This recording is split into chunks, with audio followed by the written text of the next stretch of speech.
What's good, everybody? You are locked into the OneShot Podcast, powered by Music Hypebeast, the largest independent multimedia broadcast platform for creators and artists in the game right now.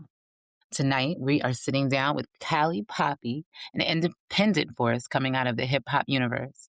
This is where we tap into the real story, the grind, the doubt, the sacrifices, the small wins, the big L's, and the sound that makes their name ring different. My name is April Harley, and I am the power host tonight for the OneShot Podcast. We are super honored to be illuminating the creative genius of CaliPapi on our show. The OneShot Podcast is syndicated on iHeartRadio and Pandora, so this energy is traveling everywhere. All right, let's start the show. CaliPapi, we are so honored to have you on our platform. Welcome, welcome. Well, thank you so much. It's an honor to be here with you, April. I appreciate it. Yes, it's amazing. So cheers to an elevated 2026. I know we were going to get into all the things. Just wanted to see how you're feeling this day on the 7th day of the new year, 2026. How you feeling? Definitely feeling blessed. It's an honor to be able to get my music out when I did and be able to enjoy what I consider this golden year for me, the best that I can. All right, awesome. Thank you for that. We are now going to dive into a quick word from our sponsor, Look Who TV, while they share with us their vision for artists all around and music producers. We're going to take a moment to listen into them right now. That's good. Thank you, Look Who TV. Now back with our power interviewee of the night, CaliPapi. Let's go all the way back to, back in the future of Mhm. CaliPapi and your origin. Let's hear a little bit about when the I kind of do music turned into this is my life and music is my life. Tell us a little bit about that. Yeah, so roughly around 2006, I was in a position in Colorado in a house that my aunt gave me with my kid's mother. So we had two children, and she was the only one working at the time. And my promise was to go to school and learn something. So I went to school online, and I was aiming for audio engineering and business. So that's how it started. And that's how CaliPapi kind of started to come into the formation. Unfortunately, family issues and relationship issues broke all that down. Had to wait more years. And when basically I got my family organized, I was remarried, had more kids, tried to blend the family. I had started a organization and a record label. And basically, CaliPapi was official and born, and we started putting that out around 2000 and I believe 13-ish or 15-ish. I apologize. 2015-ish, 16, and trying to blend families because I just got my kids back because we had a unique situation before that, and yeah, doing business and blending families is not how you do life, right? Um, I hear you. I had to go through, the motions and understand that it wasn't the time. It wasn't the time in life to get my message out. I still had to fix my home. So that's kind of what CaliPapi developed this year or 2025, being able to get more production in, having a little bit of savings to invest in myself and turn around into a legitimate artist and invest into that. And that's where it became real and CaliPapi came to life. So, and that's where we are. All right. Thank you for walking us down the lane through that. I totally feel you on just all the situations that can get in the way divinely, though, right? Of what you're doing on your path. And you've been able to let that name Poppy go very well as you've blended families and created more to your legacy. So that's awesome. Thank you for sharing. Yeah, thank you. You picked a lane where like 95% of people never quote unquote make it. What did you have to accept in your head about failure or being slept on or any uncertainty before you really committed to the path after everything that you had gone through? What did you have to accept in your head?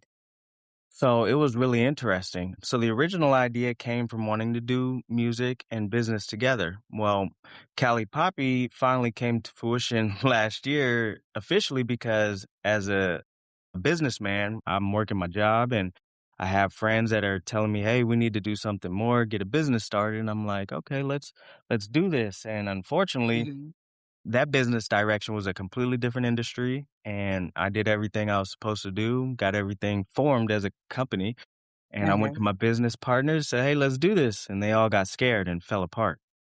Now, Uh, this is kind of the reality, right? It's very cliche. Doubt in yourself and having confidence. So I had to have the confidence to figure out how can I make a company work that I thought I was going to do with a group of people for myself. So this is kind of where the calling came from. And I feel like it was a little bit more beyond just my desires. Cause I honestly, at my age, I wasn't like, hey, it's time to go make music and try a career. So right. I just took what was happening at the moment and I realized a lane, right? And Uh, I noticed that hip hop was growing on the West Coast. It's a genre that's very slept on. I think it's very loved and very family oriented yeah. and very comfortable. And but it's not promoted and it's not growing as used to in the past, especially in Tupac days. So we're definitely pushing to try to make it back into this era and make it relevant again, which La Russell is doing an amazing job as an independent artist. So shout out to that Bay Area native, the same Hey, as me. So congratulations to him, and he's just paving a path for me to continue pushing my own lane, right? So thank you, and that's where it's at. love it. I love that you shifted your mindset so that you stayed in the game even when people were falling down around you. You stayed in the game, kept your mindset protected. And it sounds like you have a good support system that kind of helps you from like saying, "Oh, it's over. I'm quitting." Yes. Does that? So That the biggest thing is my kids, honestly. yeah.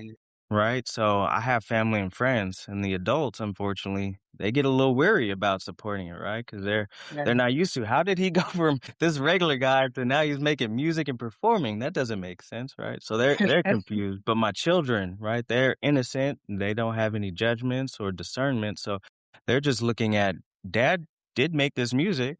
Dad is Uh-huh. now performing this music. We love it, and they're supporting it. So their little inputs has been amazing. That's been helpful to help keep the blinders up from the outside noise from adults, right? So taking that innocent voice is what you hold on to. Okay, okay. And then that inner voice that you speak of when it starts talking crazy, how do you reset? Like what are your methods of protecting your peace and resetting, recalibrating so that you can continue to do the work that you do for your family, for your audience, even for you? How do you do that? What Yeah. strides do you take? That's a very important question because they do highlight that not everybody's built for the industry. Their central nervous system will break down from all the interactions and change in elevation and frequency. So they struggle. As far as me, I've learned that meditation is the biggest way to be able to focus and ground yourself. But my most unorthodox way, I'm very spiritual. I think taking your shoes off and making sure you have no socks on and walking outside and touching the ground. That's it. Just ground yourself and just focus, humble it, right? You're part of this earth and you got to be appreciative what God's give us. So just touch ground, center yourself and just give thanks and then continue on. Whew, that was a good woo-saw moment. We're gonna You might have a meditation track coming up soon. That was great. Oh, Definitely gotta definitely. stay grounded, man. Now let's get into your sounds, what makes you CaliPapi. Mhm. If someone hits play on your catalog for the very first time, what's the signature you they're gonna hear? Break down your creative DNA, your tone, melodies, drum choices, even your writing style.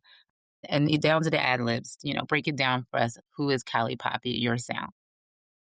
Yeah, so my number one track is West Coast Love. Quick description, it's just basically my open window anthem. I ride down the boulevard of faith, hustle, and good weather. It blends the classic California bounce with a 2005 air groove with some deep beats, some butterfly road codes or chords, I apologize, and a little talk box, so that way you get a little bit more reality sense into it, right? As the melodies roll under the effortless flow, as I try to just let the lyrics down, it just kind of rolls, just like a lowrider, right? California is very known for lowriders and just smooth rolling, no matter how fast you're going, right? So we appreciate that, and that's kind of where it really comes from. Lyrically, my tracks, they tend to show resilience over the flash. I don't like to talk about chains and things of that nature. I'll talk about familiar tropes like sunshine, weed smoking. I'm very sorry for the people that don't agree with it, but I do appreciate that medicine and beautiful women and the ambition of just going out there and trying to earn your peace and your part in life. So the parable about growth, gratitude, and staying grounded when success hits, that's just basically me. So every verse just traces my history from San Diego all the way to the Bay Area. And it just my native roots since I'm a sixth generation native. That's what I'm about. I've grown up on that type of music. And just the feeling and the vibe I get just hanging around my family and there's a nice West Coast track sound. It gives me a good like sunset feeling. You just feel good and you're just appreciative of the moment. And that's exactly what we try to capture. I love that. Oh my gosh. And I was gonna say low rider energy for like just going through the west coast of the hills and just feeling elevated through that slow ride. That's kind of what I felt the first time I heard your song. So the West Coast love, I was definitely feeling it. And that was actually one of the questions it was leading up to. You just kind of led us right into that. So thanks to you. The feelings over the streams. And I was going to ask, when you have people on that long drive, what is it that you want them to feel, instantly from you? And with that song, what types of feelings are you trying to get people to really tap into? Yeah, I just want them to feel the soul in the music. I feel like music has lost that. They say that it's kind of back in the roots down south, outside, with no connection to the internet. But personally, I feel like music can have the soul in it. You just have to put in that effort and that love. I believe my tracks reflect that, having a story and value behind the context and the lyrics. The beats come in very smooth and calming. Makes you feel good. Like I said, it really does. Like every beat, it just gives me like sunset feeling. So and that's all I really want them to feel is they feel good and they're like, oh, you know what, this is fun. And then hopefully, when if they start hearing the lyrics, that it'll eventually get them to go, you know what, I need to pay attention to what he's saying because there might be some stuff I need to look into for myself. Yeah, very meditative, cool sounds. And you basically just painted the scene for us. So I feel like I'm right there and the audience can feel that too. If you were to, it may be your Cali Love song, if if you were to pick one song from your discography that's the closest to your real life, could you share what was kind of happening in your world, who was involved? What were you going through as you were writing the lyrics to that? Yeah, that's from the Bay to the Day. That's basically my victory lap. It's a lyrical bridge between the Bay Area roots and my San Diego grind. San Diego basically has been a grind. It's weird. They talk about hometowns, and I think it's very true. Like you kind of have to grow up in your hometown because things naturally just came easier in the Bay Area for me. I've always was more successful, made more money easier.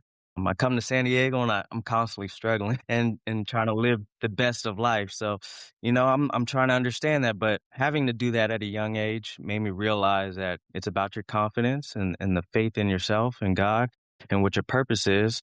And your grind will come easily and naturally. And that was me. And that's what the song basically reflects is just that I'm driven by that unmistakable California bounce, smooth bass lines, soul sample melodies, and a clap that basically is just cheering you on because basically you're happy that you've evolved, right? You've grown from a kid saying, "Hey, I'm not as naive as I am. I've learned a few things," and then you pick it up and you apply it to your life, and your life rewards you for recognizing those things. So at its core, it's just basically my connection from the past to the present and being full circle. You're just dropping gems, Callie. Like, it's just amazing. Totally inspired by, your work of art and just your journey and the era that you seem to be in right now. No, I Um, appreciate it. yeah. And if you were, because your life sounds like it feels like a movie, people are like, I couldn't make this stuff up. Your journey and your catalog is a movie. If you were to describe the storyline from your first release to your latest drop, where are you right now in that movie? A plot twist, any pivoting, heartbreak, or anything coming up that you would want to say right now you would want to share? Yeah, honestly. It is. The whole album is a movie, and with my focus to release all 20 tracks to have a full visual for it, like a music video, is the focus so that it becomes kind of a mini cinematic film. And that is gonna be my autobiography to my life. You'll really see it from basically kinda, baby times to age 40. Now, where it is now, that's the unique question. So I feel like the next option might be, hey, what happened now that CaliPapi's recognized as an artist? So where did that journey go? So that's definitely the next step is show you guys that part. Nice. Now, I don't know if you want to tease the audience a little bit. I know when I had a chance to speak with you briefly in the recent past, I was able to hear a little something that you shared about what your audience and new audiences could expect from you. That would be something new that you would be sharing that you haven't done before. And I don't know if you remember it, and I hate to put you on the spot. And I don't know if I'm giving enough clues to something you said we should all be kind of like on the edge of our seat waiting for from your new music that you wanted to introduce, and even not a commercial, but your new music video, some visuals that you were going to share. I think it was especially for the ladies, but maybe I'm wrong. No. Did you want to speak on that? Yeah, no, I definitely do. So it is a video. It's Bounce All Night. That's basically my club anthem. It's one of the few songs that do have a curse word in. Oh, I do the best that I can to leave curse words out. I think vulgar language, it's very strange to me. You might consider me contradictory because I raised my kids to say, you know what, you could kind of say almost anything you want. But personally, vulgar language does have its powers, and I do want to reach my audience. So I do my best to keep it family oriented. But unfortunately, you beautiful women are something to sing about in ways that we just have to bring vulgar language into it. So that is why that is a focus. And it will be a video that I'm releasing. It will be a nice, beautiful kind of. I'm aiming for it to be an advertisement for the club I went to. So I'm not gonna mention it yet. I'm gonna let them hold off on that until we get that all confirmed. But basically, yeah, it'll be their advertisement and to show that Cali Poppy does respect family, and I do respect being an adult. So we could do both. We just have to make sure we discern how and who interacts with the right areas. So that's what I'm doing. As far as other new things, Martin Luther King Day, there is a new release, a West Coast Ritual, which is basically my love song for California. It's like my Tupac version, I would say. And so that's aiming to be released on MLK Day. It's waiting to be approved for that day, but it is set for that day. So hopefully that happens. And either way, it's coming out. all right. Thank you for that. That's going to be awesome. I'm glad you have something for Martin Luther King Day for us to celebrate in a non-traditional way, you know? So that's awesome. Was Now, aiming just because it's more for the culture, right? I mean, it yeah, is a little West Coast theme, but honestly, it's going to be hard not to accept it overall. okay, got you. All right, looking forward to it. Looking forward to it. Now, with when we speak of identity, you know, your identity versus algorithms, where, you know, we're in this world of numbers and streams and algorithms trying to tell you your worth. Who are you without the streams, the views, and the followers? And how do you remind yourself that you're bigger than whatever the metrics and analytics are saying at the time? How do you separate yourself? Well, it's in that song, Break the Construct. Truth is in Mm, light. It's wrapped in light. So I'm faith in flesh, hustle in the heart, and West Coast in the blood. So I'm just an elevated hustler, a West Coast storyteller that I'll blend my street survival methods and my spiritual awareness with a modern day ambition. I make my music move between the vulnerability and the victory of smoke and struggle, right? And mm. clarity and faith, right? So all the things we struggle with in life, that's my focus, is right. Give you a little bit more light on how I handled it, how I managed it. Hopefully that'll give you some insight going, hey, I could apply this and maybe it'll help the next person and then maybe even the next artist get a little bit more comfortable into their art. Just little things of that nature. So just I don't like to say the word religion, but it does have some spiritual and scripture connotations to it. And I definitely think it'll be felt. Yeah. Okay. Yeah, and then when you make Tupac references and everything, it's like sometimes we get caught up in the religion, but there's so many walks of life and scriptures that people use from, books and from their favorite artists. All of it is still helping us on our journey. So I love the spiritual aspect. I feel like I should be in like a meditation class slash like paint and sip so I can just with your soundtrack on the whole time. That's how it feels. Honestly, when I did that, it made me cry. So be careful. No? That's all. Okay. Alright, I'll keep you posted on my feedback. Now, when it comes to like you said you were trying to do something different for your audience and your fans, when it comes to your fans and your community, every real artist wants more than random listeners. You want your tribe or your cult audience. What kind of people do you want your music to attract? And how are you intentionally building that community instead of chasing viral moments? I want somebody that's passionate about the art. I think the art, the focus on the art in the industry is lost. Everybody is looking to make a buck. I'm not here for the buck. I get it. Money will come as it grows. That's great. I'm thankful. I'll be blessed in any way.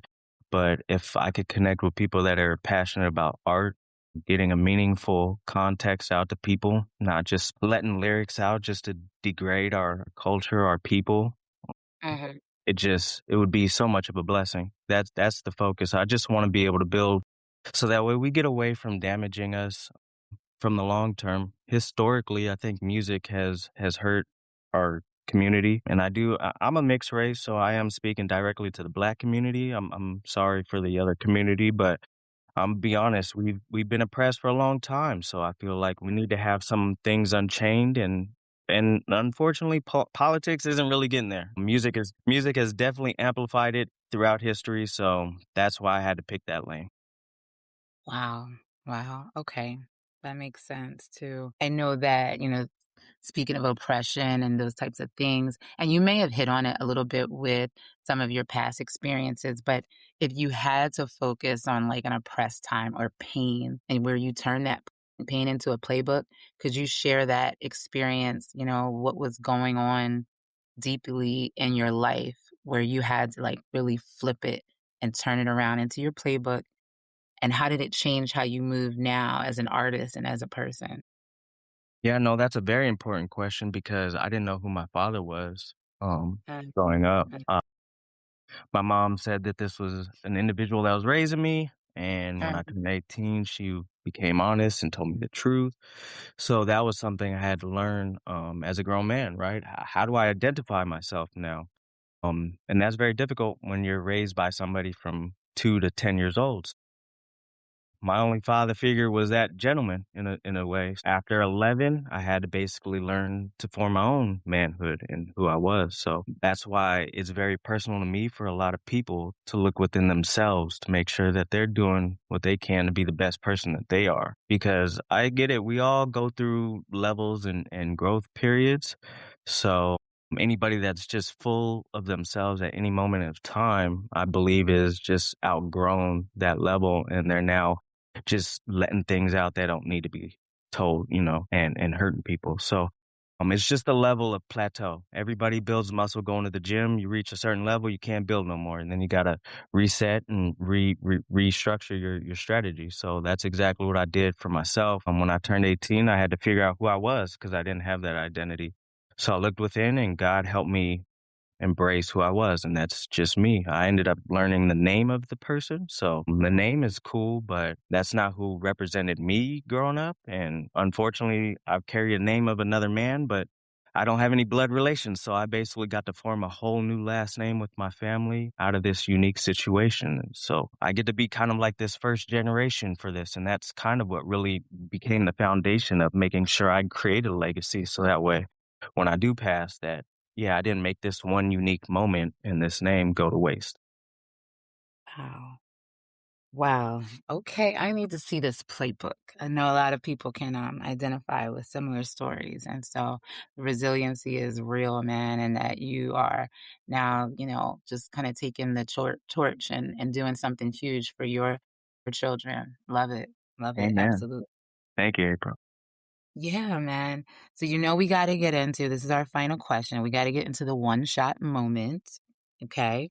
This is the one shot podcast. So we have to ask this. If this was your one shot to talk directly to the world about who you are as an artist, what's the core message you want people to remember after the music stops? That I'll be basically that one voice that's unbiased and that will basically love you for who you are, which is CaliPapi, your California dad. Exactly what the name reflects. I love that. I love Yeah. that. All my fans will be my children. I don't have no problem with that. I love them all. Drake says that. He talks about all his fans being all his children. I love that so much. All right, I need a Cali Poppy shirt for Father's Day. Like, you just need to give them all out for Father's Day so we all know. Well, that's a blessing because it's coming and it comes from the lyric Cali Drip. It'll be a California outline symbol. The three locations will be marked for kind of like the location. So San Diego is the star for basically that's the capital. That's where I'm at. The bear is going to be San Mateo, where I was born, and there's a marijuana leaf in Humboldt because that's where my natural family is from, and so that's where marijuana was known for as a capital. So that is your Cali drip coming to you in the form of a sweater and shirt soon. Ooh, looking forward to it. Cheers to that. Cheers to all the amazingness. Okay. If there's anything else that you'd like to share, I'd love to. You spoke about your next projects, but let everybody know where they can find you and your socials and all that good stuff. Yes, you can find me everywhere on social media, JT Cali Poppy. So Justin Tyler is my name, Cali Poppy. And then everywhere for music is just Cali Poppy. Remove the JT, nothing specific, just straight Cali Poppy. All right, and that's CaliPapi, correct? Correct, Papi. All right. Big love to Poppy for tapping in with us on the One Shot Podcast, powered by Music Hypebeast. If you're rocking with this energy, make sure you follow us on Instagram at The Music Hypebeast. That's TheMusicHypebeast. Lock in and subscribe to Music Hypebeast on YouTube, Twitch, and Facebook so you don't miss any episodes, live streams, or exclusive drops from independent creators all over the world. I am one of the power hosts of the One Shot Podcast. My name is April Harley, aka Gigi Max. Music Hypebeast is an interactive division of Radio Pushers, powered by our parent company, Servo Media Group Incorporated. This is the One Shot Podcast, where independent artists get their one shot to tell the real story behind the music. And with that, we are out. Cali Poppy, any last words? Thank you, April, for your time. It's been a pleasure. It's been a pleasure as well. Look out for Cali Poppy everywhere. Come in with a drip. We are so looking forward to it. And moving into, Black History Month with our new anthem that you will be presenting to us. So this will be great. And we thank you and look forward to watching you grow and evolve. Have a wonderful night, April. You too. Peace.